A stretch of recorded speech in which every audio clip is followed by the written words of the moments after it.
আসসালামু আলাইকুম বন্ধুরা, আশা করি সবাই ভালো আছেন।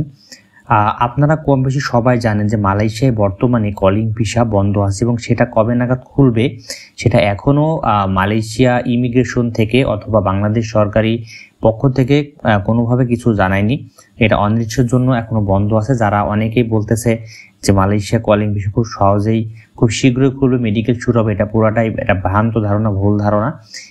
এটা থেকে আপনাদেরকে বেরিয়ে আসতে হবে।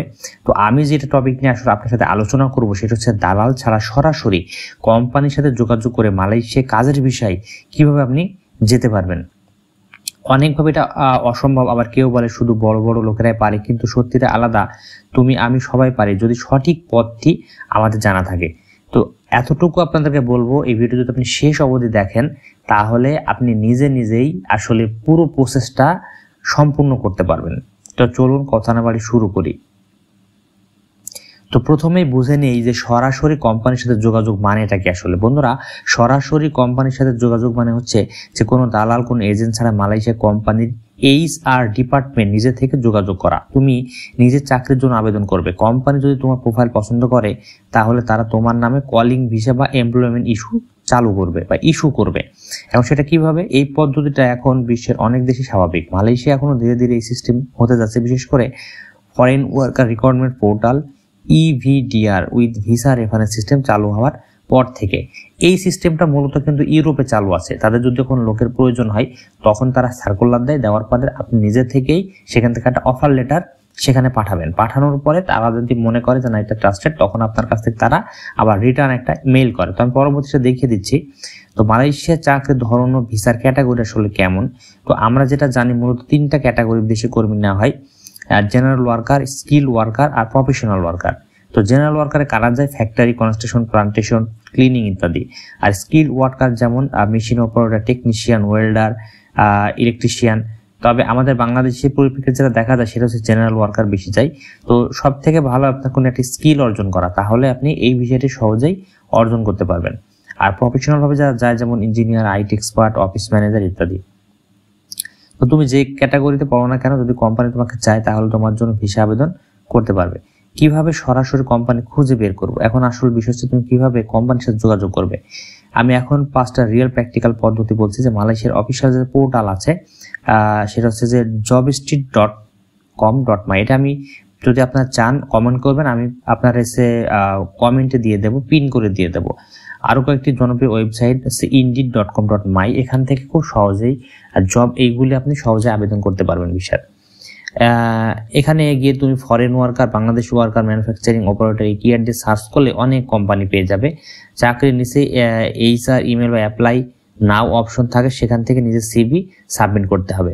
তো আমি এখন শুধুমাত্র বলে যাচ্ছি, যদি আপনাদের চান যে না আমি আসলে কিভাবে আবেদনটি করব বা কিভাবে অ্যাপ্লাই করবো এটা কমেন্টে জানিয়ে দেবেন, পরবর্তী ভিডিও রেডি করে দিয়ে দেবো। মালয়েশিয়া কোম্পানির অফিসিয়াল ওয়েবসাইট সরাসরি আবেদন করার উদাহরণ যেমন topglobal.com, হাটটিলা, এখানে অনেকগুলো আছে। সেগুলো আমি অবশ্যই সরাসরি আবেদন করতে হয় হাতে কলমে স্ক্রিন রেকর্ডের মাধ্যমে সেটা দেখিয়ে দেবো। এরপর হচ্ছে লিঙ্কডইন ব্যবহার করা।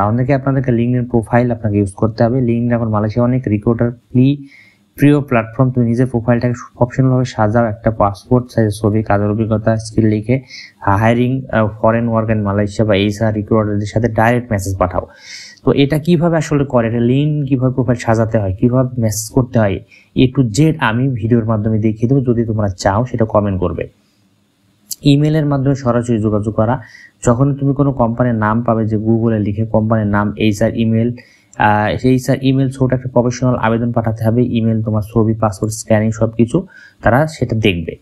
বাংলাদেশি দূতাবাস বা BMED ওয়েবসাইট চেক করো। মালয়েশিয়া বাংলাদেশ হাই কমিশন প্রায় অনুমোদিত কোম্পানির নাম ও নিয়ম তালিকা। তবে এটা খুব একটা বিষয়, কয়টা কাজে আসে না। সব থেকে যেটা কাজে আসে সেটা হচ্ছে লিঙ্কডইন এবং হচ্ছে ইনডিড। এটার মাধ্যমে সহজে আবেদন করা যায়। তো কিভাবে আসলে একটা CV তৈরি করা যায়, ইংরেজিতে লেখা, স্পষ্টভাবে নাম, বয়স, স্কিল, পূর্বের কাজের অভিজ্ঞতা, নিজের ছবি, পাসপোর্টের নম্বর যুক্ত করা, ইমেল বা অনলাইনে আবেদন করা, subject application for foreign worker দিতে হবে।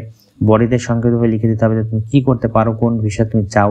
কোম্পানি তোমার প্রোফাইল রিভিউ করবে, যদি তারা আগ্রহী হয় তখন তারা স্কাইপ, হোয়াটসঅ্যাপ ইন্টারভিউ নিতে পারে। কোম্পানি তোমার নামের কলিং ভিসা বা ভিডিআর আবেদন করবে। কোম্পানি মালয়েশিয়া শ্রম মন্ত্রণালয় থেকে অনুমোদন নেয়। অনুমোদন হলে তোমার নামের calling visa reference letter issue হবে। তুমি সেই রেফারেন্স লেটার নিয়ে ঢাকায় মালয়েশিয়া হাই কমিশন ভিসা আবেদন করবে। মেডিকেল টেস্ট, পাসপোর্ট, ছবি, ভিসা ফি দিয়ে আবেদন জমা দিতে হবে। 7 থেকে 10 দিনের মধ্যে ভিসা ইস্যু হয়ে যাবে। কোম্পানি তোমাকে টিকিট পাঠাবে অথবা তুমি নিজে টিকিট বুক করে মালয়েশিয়া চলে যাবা। মালয়েশিয়ায় গিয়ে কোম্পানি তোমাকে ইমিগ্রেশন ক্লিয়ারেন্স করাবে। এরপর তুমি অফিসিয়ালভাবে তাদের কর্মচারী হিসেবে কাজ শুরু করবে। তো এই হচ্ছে বিষয়। তবে এখান থেকে কিছু সাবধান বা প্রতারণা থাকতে হবে। এখন একটা জিনিস খেয়াল করো, অনেকে অনলাইনে ভুয়া কোম্পানি ফেক রিক্রুটার সেজে টাকা হাতিয়ে নেয়। তাই অনেকটাই নিয়ম মেনে চলতে হবে। কখনো কাউকে টাকা পাঠিও না যতক্ষণ না কোম্পানির অফিসিয়ালি চিঠি পাও। কোম্পানিটা অরিজিনাল কিনা সেটা কিভাবে তুমি চেক করবে সেটা নিয়ে যদি চাও একটা ভিডিও আমি ভিডিও তৈরি করে দেবো। কোম্পানির নামগুলি দিয়ে রিভিউ দেখো। বাংলাদেশ হাই কমিশন অনুমোদিত তালিকা আছে কিনা সেটাও কিভাবে দেখতে হয় সেটা পরবর্তী ভিডিও দেবো যদি তুমি চাও। এই হচ্ছে আসলে বিষয়। ক্যাটাগরি সরাসরি একটু বলে দেয় এক লাইনে। Electrician, clubs, food production, plantation বা যেটা আমরা পাম অয়েল বলি, construction, cleaning service, restaurant and hotel sector, এগুলিতে সরাসরি কিন্তু বেশি নিয়োগ হয় এবং বাংলাদেশ থেকে বেশি কর্মী কিন্তু নিয়ে থাকে। তো যেহেতু ভবিষ্যতের সুযোগ ডিজিটালাইজেশন রিক্রুটিং সিস্টেম, তাই সরাসরি এইভাবে নিজেকে থেকেই জবগুলি আসলে নিতে হবে। তো এই হচ্ছে আসলে বিষয়। তো সব কিছুর মূল হচ্ছে আসলে তোমাকে কিছু একটা অ্যাক্টিভ হতে হবে, একটু চৌকুশ হতে হবে, নিজেকে একটু এই সোশ্যাল মিডিয়া সম্পর্কে একটু নলেজ থাকতে হবে। তো যেগুলি বললাম সেগুলো যদি তোমার ভালো লাগে অবশ্যই লাইক করবেন, শেয়ার করবেন, নতুন দর্শক যদি হয়ে থাকেন অবশ্যই চ্যানেলটিকে সাবস্ক্রাইব করে রাখবেন।